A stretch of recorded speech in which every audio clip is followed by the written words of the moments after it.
రమణుడు ప్రియ పరిశుద్ధ దేవుని కుమారులారా, దేవుని కుమార్తెలారా, యేసుక్రీస్తు పరిశుద్ధ నామములో మీ అందరికీ వందనాలు. అలాగే దేవునికి స్తోత్రాలు. ప్రియులారా, ఎలా ఉన్నారు? బాగున్నారు కదా? చాలా సంతోషం. మీరు బాగున్నారు నేను కోరుకున్నాం. అలాగే దేవుని కృప మహేశ్వరాన్ని బట్టి మేము కూడా కొనసాగే ఉన్నాం. ప్రియులారా, ఒక ప్రత్యేకమైన అంశం ద్వారా మరొకసారి మీ చేరులోకి రావడానికి దేవుడు మోసాన్ని గెలిచిన గొప్ప ఆధిక్యతను బట్టి దేవునికి మరొకసారి కృతజ్ఞతలు చెల్లిస్తున్నా. దేవునికి స్తోత్రాలు. ప్రియుల, ఈరోజు మనం నేర్చుకునే అంశము దేవుడు త్రిత్వమా, ఏకత్వమా, అనేకత్వమా అనే అంశంలో ఎపిసోడ్ నెంబర్ 3 పార్ట్ 3. ఈ పార్ట్ 3లో క్రైస్తవుని యొక్క ఔన్నత్యము గురించి మరికొన్ని సంగతులు మనం నేర్చుకున్నాం. ఎపిసోడ్ నెంబర్ 2లో కొన్ని సంగతులు మనం నేర్చుకున్నాం. ఇప్పుడు ఎపిసోడ్ నెంబర్ 3లో క్రైస్తవుని యొక్క ఔన్నత్యాల గురించి మరికొన్ని సంగతులు మనం నేర్చుకోవడానికి ప్రయత్నం చేద్దాం. వీలరా మరి పరిశీలన చేస్తే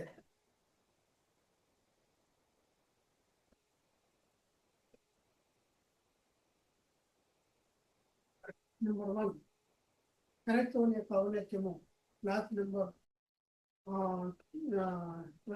3 క్రైస్తవుని యొక్క ఔన్నత్యంలో రెండో భాగం.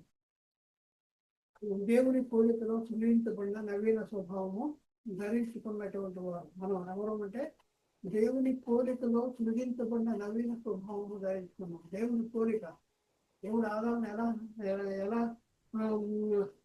ఎలా చేశాడు? మన స్వరూపము మన పోలిక చొప్పున నరులను చేదము అన్నాడు. దేవుని పోలికలో దేవుని స్వరూపము సృజించబడ్డా ఆదాము ఆజ్ఞను అతిక్రమించడం ద్వారా దాన్ని పోగొట్టుకున్న తర్వాత తిరిగి యేసుక్రీస్తు ద్వారా మనల్ని క్రీస్తు రక్తము ద్వారా మరి మనల్ని తిరిగి దేవుని పోలిక, దేవుని స్వరూపము మరి మనకు అనుకరించేటటువంటి పరిస్థితి. యేసుక్రీస్తు రక్షకుడని, దేవుని కుమారుడని, ప్రభు అని, యేసుక్రీస్తు తెలుగులో కార్యాల రక్తాల ద్వారా మన పాపాలు క్షమించబడినని మనం విశ్వసించి యేసుక్రీస్తు నామము బాప్తిజం తీసుకుంటం ద్వారా మనం పొందుకునేటటువంటి ఆధిక్యత ఏంటంటే దేవుని పోలికలో సృష్టించబడిన నవీన స్వభావాన్ని ధరించుకున్నటువంటి వారము అనేది చెప్పబడింది. ఎఫ్సి పత్రిక 4వ అధ్యాయంలో 23-24 వచనాల్లో మనం పరిశీలన చేసుకుంటే, మీ చిత్తవృత్తి యందు నూతన పరచబడిన వారై అంటే ఏమవ్వాలంట? చిత్తవృత్తి యందు నూతన పరచబడాలి. పరచబడితే ఏం జరుగుతుందంట? నీతియు యథార్థమైన భక్తియు గలవారై దేవుని పోలికలో సృష్టించబడిన నవీన స్వభావమును ధరించుకోవాలి. దేవుని పోలికలో సృజించబడిన నవీన స్వభావం ఎవరు గురించి చెప్తుంది? దేవుని పోలికలో సృజించబడిన నవీన స్వభావం ఎవరు ధరించుకోవాలంట? ఎవరు కలిగి ఉండాలంటున్నాను అంటే మన గురించే చెప్తున్నాడు. క్రీస్తు వారిగా ఉండటానికి పిలువబడిన వారు, క్రీస్తు రక్తంలో కడబడినటువంటి వారు, మన గురించినటువంటి ఆధిక్యత మనకే అర్థమవుట్లా. దేవుని పోలికలు సృజించబడిన నవీన స్వభావం ఆలోచించండి. దేవుడు త్రిత్వం ఏకత్వం, దేవుడు త్రియేకుడు, దేవుడు ఒక్కడిగా ఉండడం, దేవుడు ముగ్గురిగా ఉండడం. ఎందుకంటే ఆయన దేవుడు కదా అనేటటువంటి అయోమయ పరిస్థితుల్లో ఉన్నటువంటి వారితో బైబిల్ ఏం చెప్తుందంటే, మీరు కూడా దేవుని పోలికలో సృష్టించబడిన నవీన స్వభావం ధరించుకోవాలి. మీరు కూడా దేవుని పోలికను ధరించుకోవాలి మీరు కూడా అనేది బైబిల్ చెప్తుంది. మేము ఎక్కడ ఉంటాం? మీ పాపను వండి అంటాడు ఒక ఆయన. మీ పాపను మనం దైవంలో ఎలా అవుతాం? మన పాపను అంటాడు. మన పాపను నువ్వు పాపగానే ఉండిపోవు.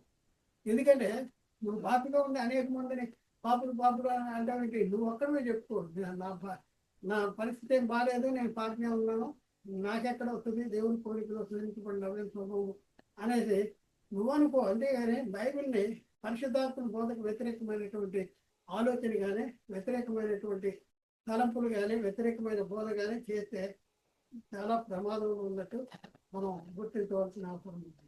రెండో పాయింట్, దేవ స్వభావమునందు పాలివారు అవునట్లు వాటిని అనుకరించాలి. దేవ స్వభావము, మనం దేవ స్వభావంలో పాలివారు బైబిల్లో ముగ్గురే ఉన్నారు అని చెప్పేటటువంటి వాళ్ళారా బైబిల్ చెప్తుంది. చూడండి, దేవ స్వభావంలో మనమే పాలివారము అనేసి బైబిల్ చెప్తుంది. పేతురు రాసిన 2వ పత్రిక 1వ అధ్యాయం 4వ వచనంలో ఆ మహిమ గుణాతిశయములను బట్టి ఆయన మనకు అమూల్యములను అత్యధికములైన వాగ్దానములను అనుగ్రహించి ఉన్నాడు. దురాశలను అనుసరించిన చేత లోకముందున్న భ్రష్టత్వమును ఈ వాగ్దానం మూలముగా మీరు తప్పించుకుని దేవ స్వభావములో పాలివారన్నట్టు వాటిని అనుగ్రహించేసాడంట. మనం పొందుకోలేదా? ఇంకా నువ్వు పొందుకోలేదా? పొందుకోనేటువంటి వారు దేవ స్వభావములో పాలివారుగా లేనటువంటి వారు దేవుడు తత్వం ఏకత్వం దేవుడు ప్రియకుడు అనేటటువంటి ఆ బోధ చేసేటటువంటి పరిస్థితి ఉంది. వీళ్ళలో ఒకసారి ఆలోచన. దేవ స్వభావంలో పాలివారు మనం. బైబిల్ చెప్తుంది, నమ్మువా నువ్వు, నమ్మువా. ఒకసారి ఆలోచించేది. 3వ పాయింట్, దేవుని సంపూర్ణతలో పూర్ణులు అవ్వనట్లు. మనం దేవుని సంపూర్ణతలో పూర్ణులు అవ్వనట. పూర్ణులు అవ్వనట్లు అనేసి రాయబడి దేవుని సంపూర్ణతలో పూర్ణులు. 3వ పాయింట్, ఎఫ్సి పత్రిక 3:18 వచనం, 3వ అధ్యాయం 18 వచనం. ఎఫ్సి పత్రిక 3వ అధ్యాయం 18 వచనం. మీరు దేవుని సంపూర్ణతలో పూర్ణులు ప్రేమయందు వేరుపడి స్థిరపడి సమస్త పరిశుద్ధులతో కూడా దాని వెడల్పు పొడుగు లేతు ఎంతో గ్రహించుకునేటప్పుడు అనేసి అక్కడ రాయబడింది. దేవుని సంపూర్ణతలో పూర్ణంలో ఉన్నట్లు అని అంటుంది. పూర్ణ అవ్వాలంటే ఏం జరగాలి? ప్రేమ ఎందు వేరుపడాలి, స్థిరపడాలి, పరిశుద్ధులతో కూడా వెడల్పు పొడుగు లోతు ఎంతో ఎత్తు ఎంతో గ్రహించాలి. అయితే ప్రియులు వస్తారు, దేవుని పోలికలో సృజించబడిన నవీన స్వభావం ధరించుకున్నారా? దేవుని సంపూర్ణతలో పూర్ణులు అవడానికి ప్రయత్నం చేస్తున్నారా?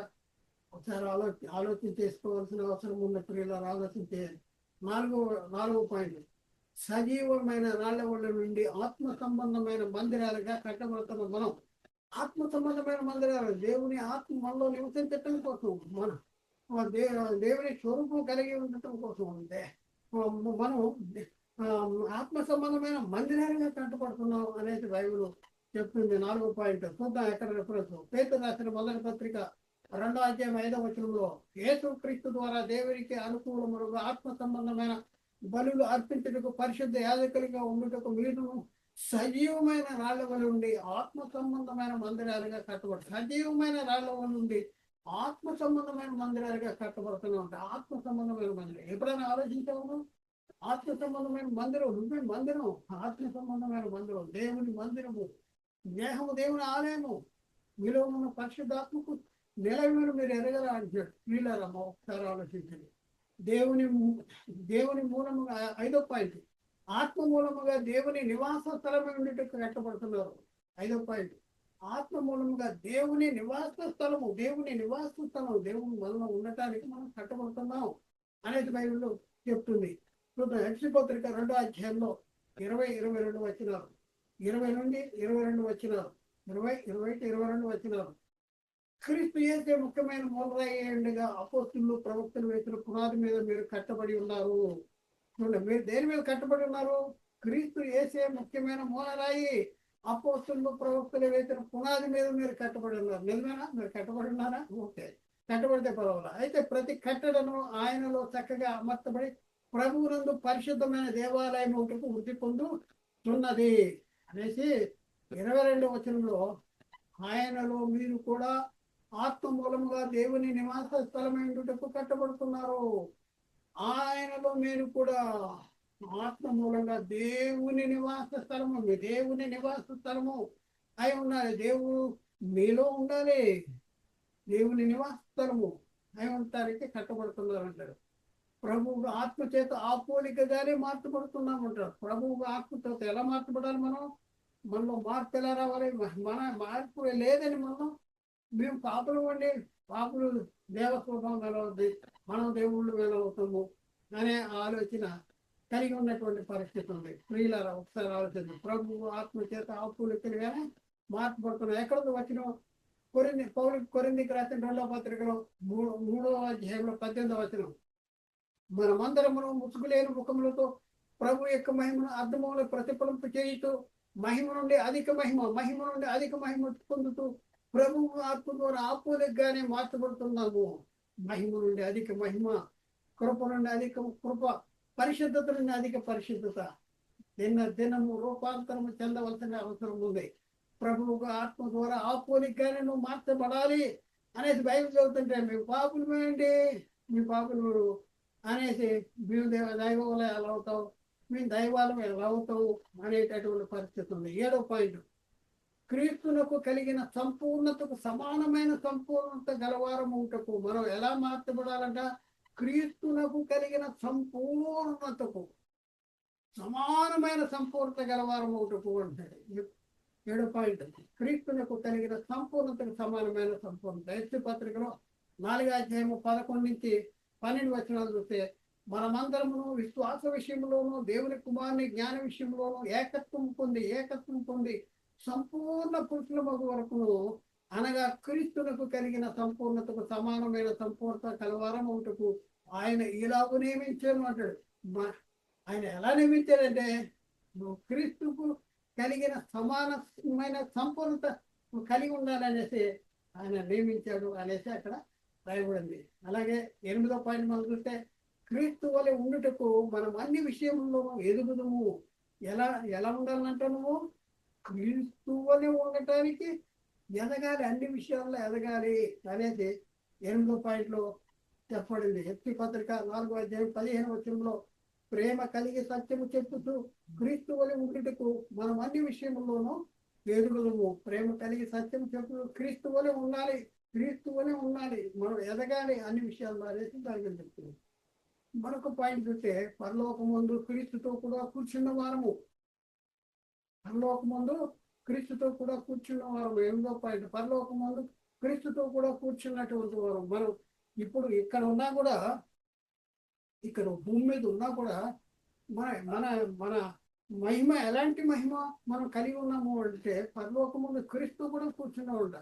ఎఫ్సీ పత్రిక 2:7 క్రీస్తు యేసునందు మనలను ఆయనతో కూడా లేపి పరలోకముందు ఆయనతో కూడా కూర్చుండబెట్టాను అంటాడు.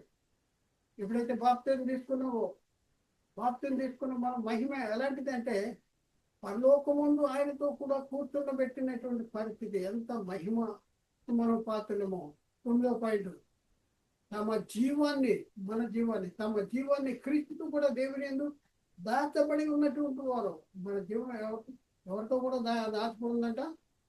క్రీస్తుతో కూడా. ఎక్కడ దాచబడింది? దేవుని యందు దాచబడింది.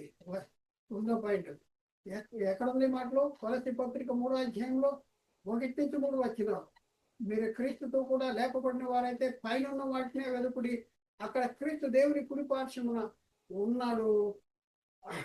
2వ పైన ఉన్న వాటి మీద కానీ భూ సంబంధమైన వాటి మీద మీరు మనసు పెట్టకుడి. ఏలైనగా మీరు మృతి పొందితిరి, మీ జీవము క్రీస్తు కూడా దేవుని యందు దాచబడి ఉంది. ఎప్పుడన్నా ఆలోచించావా? ఈ వచ్చిన ఎప్పుడన్నా ఆలోచించావా? నీ యొక్క మహిమ, నీ యొక్క ఆధిక్యత, నీ యొక్క ఔన్నత్యము క్రైస్తవుడిగా మరి గుర్తించగలిగావా? ఒకసారి పరిశీలన చేసుకోవాల్సినటువంటి అవసరం ఉంది ప్రియులారా. అలాగే 10వ పాయింట్, మీరు విలువ పెట్టి కొనబడిన వారు. విలువ పెట్టి కొనబడ్డారంట. ఏంటి ఆ విలువ? చూద్దాం. కొరింథీయులకు రాసిన మొదటి పత్రిక 7:23 మీరు విలువ పెట్టి కొనబడిన వారు కనుక మనుషులకు దాసులుగా ఉండొద్దు అంటాడు. మీరు కొనబడిన వారు, విలువ పెట్టి కొనబడ్డారు. పౌలు కొరింథీయులకు రాసిన మొదటి పత్రిక 6:19 మీ దేహము దేవుని వల్ల మీకు అనుగ్రహించబడి మీలో ఉన్న పరిశుద్ధాత్మక ఆలయం ఉన్నదని మీరు ఎరగరా? మీ దేహము మీలో ఉన్న పరిశుద్ధాత్మక ఆలయం ఉందంట. మీరు మీ సొత్తు కాదు, మీరు విలువ పెట్టు కొనబడిన వారు కనుక మీ దేహంతో దేవుని మహిమపరచండి అంటాడు. మీరు విలువ పెట్టు కొనబడిన వారు. పాపముల చేత అపరాధముల చేత చనిపోతే దేవుడు క్రీస్తు రక్తము ద్వారా మనల్ని కొన్నాడు. ఎవడన్నా ఏ విధము చేతనైనా తన సహోదరుని విమోచించలేడు. వాని ప్రాణ విమోచన క్రైదనం అతి గొప్పది. అది అన్నిటికీ తీరకట్టు ఉండవలసిందే. అంటే క్రీస్తు రక్తము విమోచన ద్వారా ఆయన మనకి మన పాపాన్ని విమోచించాడు, మనల్ని నీతిమంతులుగా తీర్చాడు. క్రీస్తు రక్తము ద్వారా కొనబడిన వారు, మీరు విలువ పెట్టు కొనబడిన వారు అంటారు. అలాగే ప్రకటన గ్రంథం 5:9-10 ఆ పెద్దలు, నీవు ఆ గ్రంథమును తీసుకుని ముద్రలను విప్పుటకు యోగ్యుడువు, నీవు వధించబడిన వారవై నీ రక్తమెత్తి ప్రతి జనములోను నీ రక్తం ఇచ్చి ప్రతి వంశములోను ఆయా భాషలు మాట్లాడే వారిలోను ప్రతి ప్రజలోను ప్రతి జనములోను దేవుని కొరకు మనుషులను కొని మా దేవునికి వారిని ఒక రాజ్యముగాను యాజకులుగాను చేసేది గనక వారు భూలోకముందు ఏలుదురని కొత్త పాట పాడుదురు అంటాడు. ఇక్కడ చూడండి ఎంత అద్భుతమైన మాట. మనం పరిశీలన చేస్తే ప్రతి జనంలోను ప్రతి ప్రజల్లోనూ దేవుని కొరకు మనుషులను కొన్నాడంట. మనం కొనబడిన వారం, మనం విలువ పెట్టి కొనబడిన వారం. పేతురు రాసిన మొదటి 2వ పత్రిక 2వ అధ్యాయం 1వ వచనం, మరియు అబద్ధ ప్రవక్తలు ఉండిరి, అటువలనే మీలో అబద్ధ బోధకులు ఉండిరి, మీరు తమ్మును కొనిన ప్రభువును కూడా విసర్జించుతూ అనేసి తమ్మును కొనిన మన కొన్నాడు కొన్న ప్రభువును కూడా విసర్జించేటటువంటి పరిస్థితి అంట.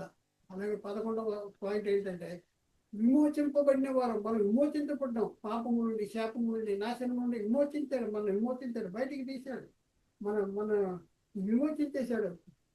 పేతురు రాసిన మొదటి పత్రిక 1వ అధ్యాయం 18-19 వచనాల్లో మనం చూస్తే పితృ పారంపర్యమైన వ్యర్థ ప్రవర్తనను విడిచిపెట్టినట్లుగా వెండి బంగారముల వంటి క్షయ వస్తువుల చేత మీరు విమోచించబడలేదు, కానీ అమూల్యమైన రక్తం చేత, అనగా నిర్దోషమును నిష్కలంకమునకు గొర్రె పిల్ల వంటి క్రీస్తు రక్తం చేత మీరు విమోచించబడతారు. కనుక మీరు విమోచించబడితేనని మీరు ఎరుగుదురు కదా అన్నాడు. ఎలా విమోచించబడి? అమూల్యమైన రక్తం చేత, అనగా నిర్దోషమును నిష్కలంకమునకు గొర్రె పిల్ల రక్తం చేత మనం విమోచించబడ్డాం. అది ఆలోచించండి. మన మహిమ ఏంటి? మనం ఎలాంటి మహిమ కలిగి ఉన్నాం? మనం ఎవరము వస్తున్నాయి. కీర్తన 49:7-9 వచనాలు, ఎవడు ఏ విధం చేతనో తన సహోదరుని విమోచించలేదంట. వాడు కుళ్ళు చూడక నిత్యము బ్రతుకున్నట్లు వారి నిమిత్తము దేవుని సన్నిధిలో ప్రాయశ్చిత్తము చేయగలవాడెవడు కూడా లేడంట. వాని ప్రాణ విమోచన ధనము బాహు గొప్పది, అది ఎన్నటికీ తీరక అట్లు ఉండవలసిందే. ప్రాణ విమోచన ధనము అతి గొప్పది. అయితే మన ప్రాణాన్ని విమోచించాడు. విమోచన క్రయధనంగా తాను అప్పగించుకున్నాడు యేసుక్రీస్తు.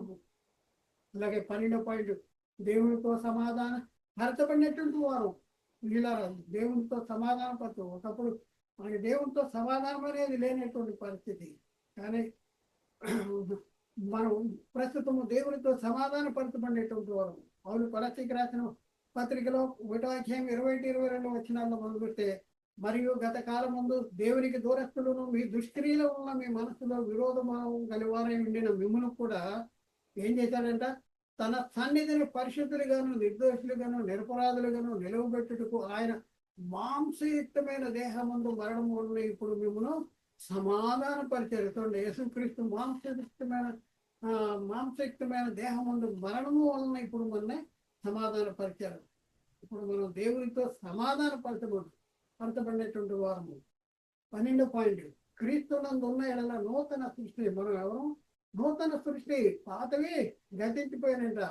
చూద్దాం, పౌలు కొరింథీయులకు రాసిన 2వ పత్రికలో 5వ అధ్యాయం 17వ వచనం, కాగా ఎవడైనా క్రీస్తునందు వాడు నూతన సృష్టి, పాతవి గతించిన ఇదిగో క్రొత్త వాయను అనేసి అక్కడ చెప్తున్నాడు. 13వ పాయింట్ చూస్తే పరిశుద్ధులుగా ఉండుటకు పిలువబడినటువంటి వారు.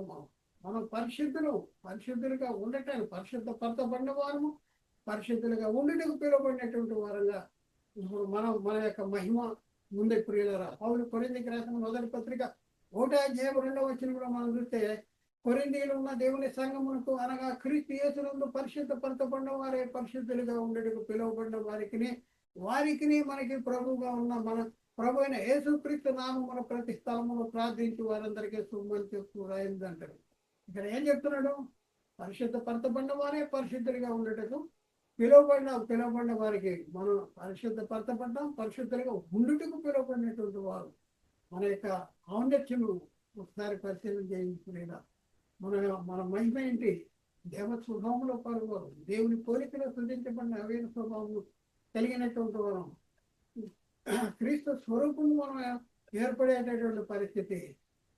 అలాగే ఆత్మమూలంగా దేవుని నివాస స్థలం అనటానికి కట్టబడినటువంటి వారం. అలాగే విమోచించబడిన వారం. ఎంత గొప్ప ఆధిక్యత మనం కలిగి ఉంటే పాపం అంటే మనం ఎలా అవుతామంటే దేవ స్వభావం మన దగ్గరే దైవ స్వభావం ఉంటే నువ్వు దేవుడు ఎలా అవుతావు?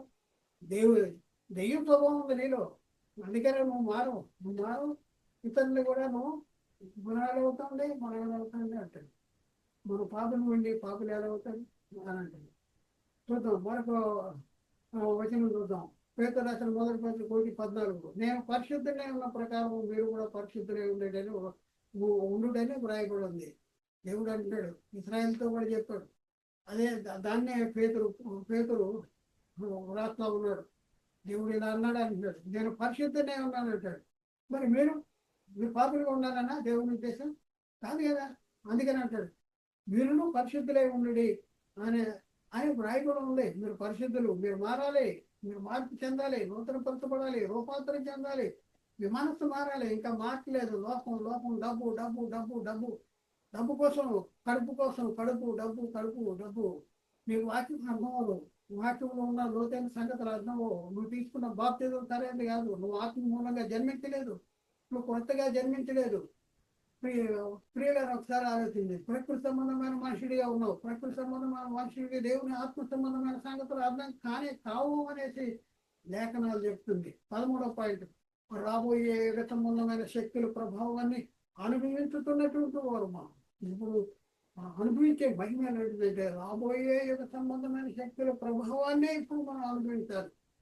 అందుకనే పౌలు ఏమీ లేని వారమైనటువంటి సమస్తము కలిగిన వారు, దరిద్రులమైనటువంటి అనేకులకు ఐశ్వర్యాన్ని కలిగించేవారు అంటారు. అంటే రాబోయే యుగ సంబంధమైన శక్తుల ప్రభావాన్ని అనుభవించేటటువంటి వారి యొక్క అనుభూతి ఎంత మహిమాన్వితమైనది, ఎంత గొప్పలో ఒకసారి ఆలోచించుకోవాల్సిన అవసరం ఉంది. వచనాన్ని మనం చూద్దాం ప్రియులారా. హెబ్రీ పత్రిక 6:4-6 వచనాల్లో అక్కడ ఒకసారి వెలిగించబడే పరలోక సంబంధమైన వరములను గుర్తించి పరిశుద్ధాత్మలో పాలివారి దేవుని దివ్యవాక్యము రాబోయే సంబంధమైన శక్తులను రాబోయే సంబంధమైన శక్తుల ప్రభావమును అనుభవించిన తర్వాత తప్పిపోయారు అనేసి కొంతమంది చెప్తూ అక్కడ తప్పిపోకుండా ఎలాంటి పరిస్థితుల్లో ఉన్నారంట.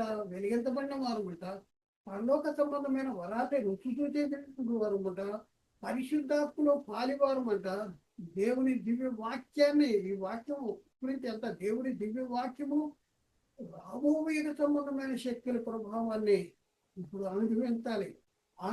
ఇప్పుడే అనుభవించాలి రాబోయే సంబంధమైన శక్తులు. అలా అనుభవించేవాడే క్రైస్తవుడు. అలా అనుభవిస్తున్నటువంటి వాడే దేవుని స్వరూపంలో చూపించుకున్నవి స్వభావము, దేవ స్వభావంలో పాల్గొవారు.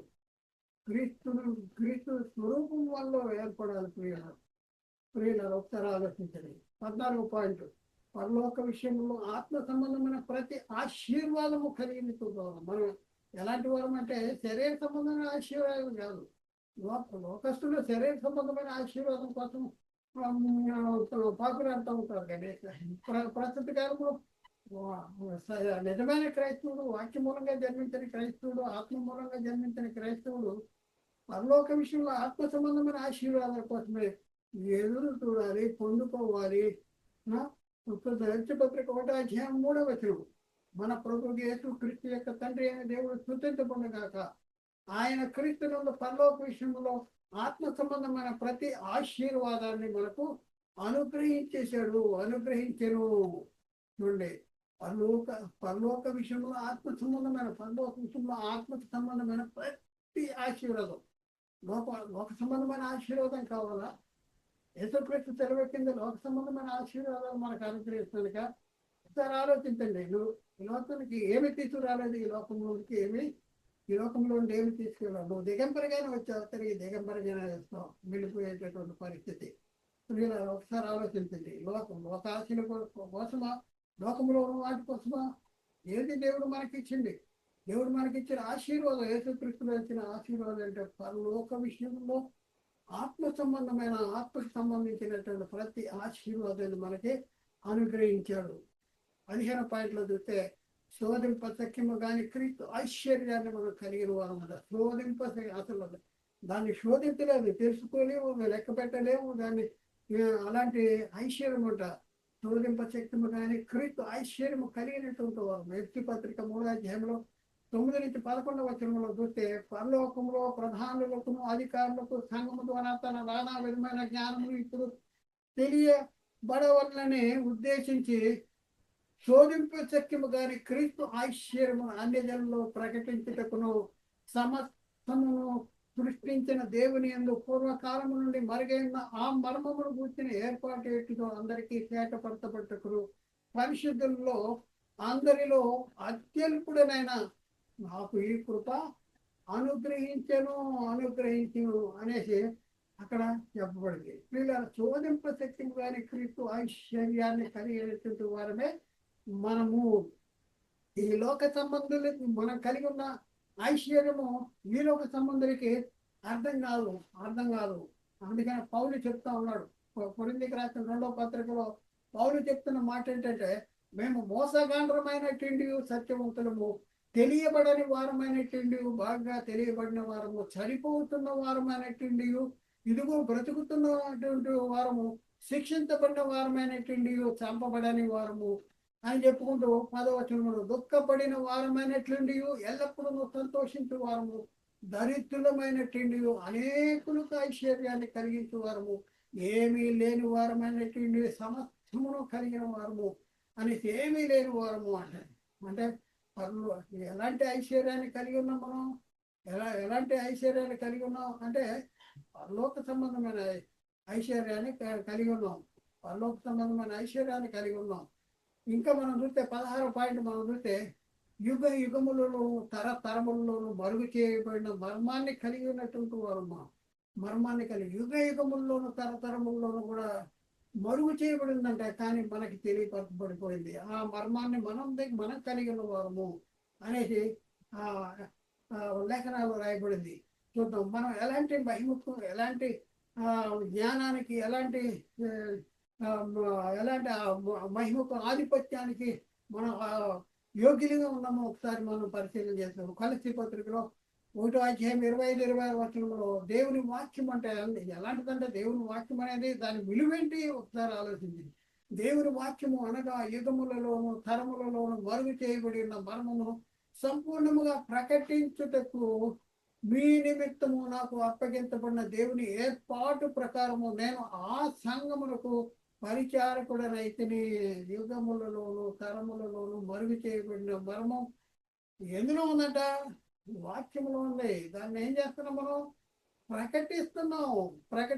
ఆ వాక్యాన్ని అనుసరించి నడుచుకునేటటువంటి పరిస్థితుల్లో ఇప్పుడు మనం ఉండాలి. ప్రియులారా, ఆ వాక్యం యొక్క విలువ మనం చూస్తే యుగములలోను తరములలోను మరుగు చేయబడిన మర్మము అనేసి బైబిల్ చెప్తుంది. 17వ పాయింట్ చూస్తే విశ్వాసమందు భాగ్యవంతులు, అలాగే దేవుడు వాగ్దానం చేసిన రాజ్యానికి మనం వారసులుగా ఉన్నాం. మనం వారసులు, విశ్వాసంలో భాగ్యవంతులు. ఒకసారి చూద్దాం వచనం ఎక్కడంలో. యాకోబు పత్రిక 2వ అధ్యాయం 5వ వచనంలో, నా ప్రియ సహోదరులారా ఆలకించుడి, లోక విషయంలో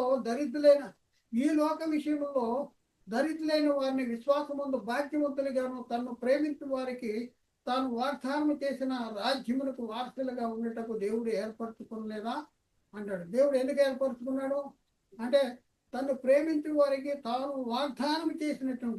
వాగ్దానం చేసినటువంటి రాజ్యానికి వారసులు. మనం దేనికి వారసులుగా ఉన్నాం? మనం ఇప్పుడు దేవుడు వాగ్దానం చేసినటువంటి రాజ్యానికి మనం వారసులుగా ఉన్నాం. క్రైస్తవులుగా ఉన్నటువంటి మనం ఎలాంటి మహిమ కలిగి ఉన్నాం ఒకసారి ఆలోచించుకోండి ప్రియులారా. ఇవన్నీ మనకి ఎందుకు ఇస్తాడు దేవుడు ఎందుకు ఇస్తాడు? మనం దేవుని కుమారులు గనక, దేవుని వారసులం గనక, తేజవాసులైన పరిశుద్ధుల స్వాస్థ్యములు పాలువారం గనక, దేవుని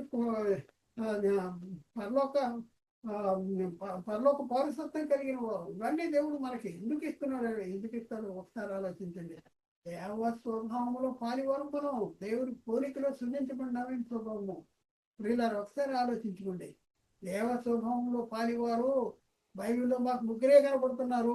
అందుకనే తండ్రి, కుమార, పరిశుద్ధాత్మ, దేవుడి తెత్వం దేవుడి త్రియకుడి అనేసి రకరకాలుగా లేఖనాలను మార్చేసేటట్టు. ఎందుకంటే ముందు నిన్ను గురించి నువ్వు తెలుసుకో. బైబిల్ ఏం చెప్తుందో, దేవుడు నీ గురించి రాయబడిన సంగతులు నీకు అర్థమైతేనే కానీ దేవుడు నీకు అర్థమవుడు. ప్రియులారా ఒకసారి ఆలోచించండి. ముందు నీ గురించి సంగతులు, బైబిల్లో రాయబడి ఉన్న సంగతుల్ని తెలుసుకుంటానికి ప్రయత్నం చేయి. 18వ వచనం, సమస్త ఉపదేశంలోను సమస్త జ్ఞానంలోను ఐశ్వర్యవంతులు. మనం దేంట్లో ఐశ్వర్యవంతులు అంట? సమస్త జ్ఞానములోను సమస్త ఉపదేశంలోను ఐశ్వర్యవంతులు. పౌలు కొరింథీయులకు రాసిన మొదటి పత్రిక 1:5-6 మనం చూస్తే, క్రీస్తును గురించిన సాక్ష్యము మీలో స్థిరపరచబడినందున ఆయన యందు మీరు ప్రతి విషయంలోనూ, క్రీస్తుని గురించి సాక్ష్యం ముందు మీలో స్థిరపరచబడాలి. అప్పుడు ఏం జరుగుతుందంటే ఆయన యందు మీరు ప్రతి విషయంలోనూ, అంటే ప్రతి విషయంలోనూ అంటే అర్థమేంటి, సమస్త ఉపదేశంలోనూ సమస్త జ్ఞానంలోనూ ఐశ్వర్యవంతులు అవ్వాలి. ఎందులో ఐశ్వర్యవంతులు కావాలి? ఉపదేశములోను, సమస్త ఉపదేశంలోను సమస్త జ్ఞానములోను ఐశ్వర్యవంతులు కావాలి అంటాడు. ఇప్పుడు మనం సమస్త ఉపదేశాల్లో సమస్త జ్ఞానములు ఐశ్వర్యవంతులు కావాలంటే ఏం చేయాలి? క్రీస్తుని గురించిన సాక్ష్యము మనలో స్థిరపరచబడాలి. అసలు యేసుక్రీస్తు ఎవరో తెలవదు, దేవుడు ఎవరో తెలవదు, పరిశుద్ధాత్ముడు ఎవరో తెలవదు. ఒకసారి ఆలోచించండి, మన పరిస్థితి సాతాను ఎలా సిద్ధపరిచేసాడు. మన గురించి మనకే తెలవని పరిస్థితుల్లో నువ్వు యేసుక్రీస్తు నీకేం అర్థమవుతాడు, దేవుడు నీకేం అర్థమవుతాడు, పరిశుద్ధాత్ముడు నీకేం అర్థమవుతాడు. ముందుగా నిన్ను గురించి బైబిల్లో ఏం రాయబడిందో ఈ రోజు నుంచే నువ్వు పరిశీలన చేసుకుని మరి ముందుకు నా ప్రియుల 19వ పాయింట్, మరణమునకు ఇక ఆయన మీద ప్రభుత్వం లేదని ఎరిగి ఆయనతో కూడా జీవించదమని నమ్ముతున్నాము. ప్రియులారా, మృతి పొంది తిరిగి లేచిన యేసుక్రీస్తు మీద మరణం అధికారం ఉందంటే లేదు. మరి ఆయనతో కూడా మరి ఆయన మరణంలోనే ఆయన పునరుద్ధానంలో పాలివారు, ఆయన మనం మీద కూడా మరణం అధికారం ఉంటుందంటే ఉండదు. రోమపత్రిక 6:8-9 మనం క్రీస్తుతో కూడా చనిపోయిన అంటే క్రీస్తు కూడా ఎక్కడ చనిపోతున్నాం? బాప్తిజంలో చనిపోతున్నాం.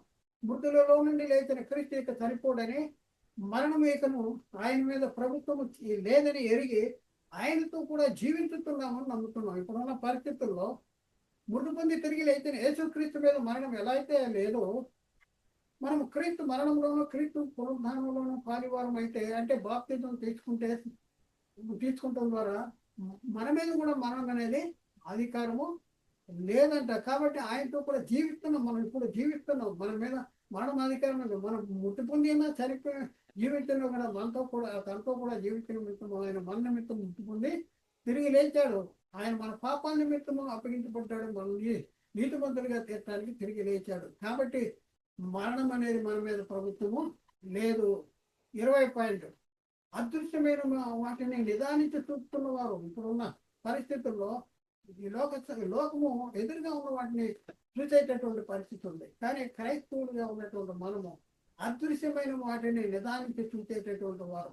పౌలు కొరింథీయులకు రాసిన 2వ పత్రికలో 4:17 మేము దృశ్యమైన వాటిని చూడక అదృశ్యమైన వాటిని నిదానించి చూస్తున్నాము కనుక అంటున్నాడు. అదృశ్యమైన వాటిని నిదానించి చూసేటటువంటి వాళ్ళే ఈరోజు క్రైస్తవులు. విశ్వాసం అంటే అదే, విశ్వాసం అన్నది నిరీక్షించబడి వాటి యొక్క నిదర్శన స్వరూపము, అదృశ్యమైనవి ఉన్న వంటకు రుజువై ఉన్నదే అంటాడు. కాబట్టి అదృశ్యమైనవి చూడగలిగేటటువంటి వాళ్ళే క్రైస్తవులు. అంటే ఎంత మహిమకు వార్తలు మనం, ఎంత ఔన్నత్యాన్ని మనం కలిగి ఉన్నటువంటి వారు. మన గురించి మనం బైబిల్లో రాయబడిన సంగతి మనకే అర్థం కావట్లేదు.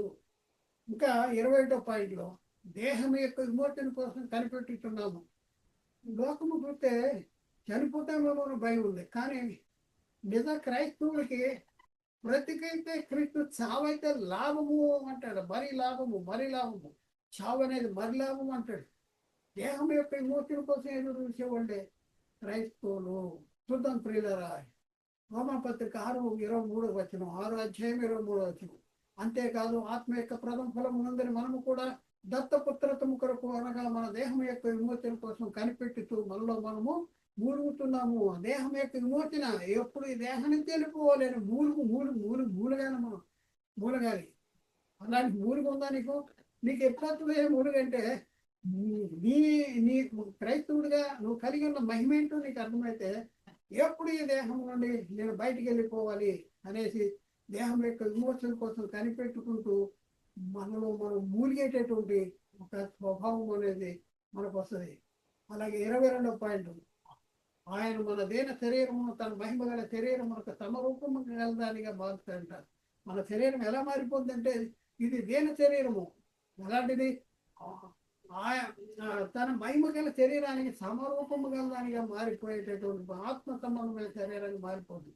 ఫిలిప్పీ పత్రిక 3:27 సమస్తమును తనకు లోపరుచుకొని సమస్తమును తనకు లోపరుచుకున్న జాలిన శక్తిని బట్టి ఆయన మన దీన శరీరము తన మహిమ గల శరీరమునకు సమరూపము గలదానిగా మార్చును.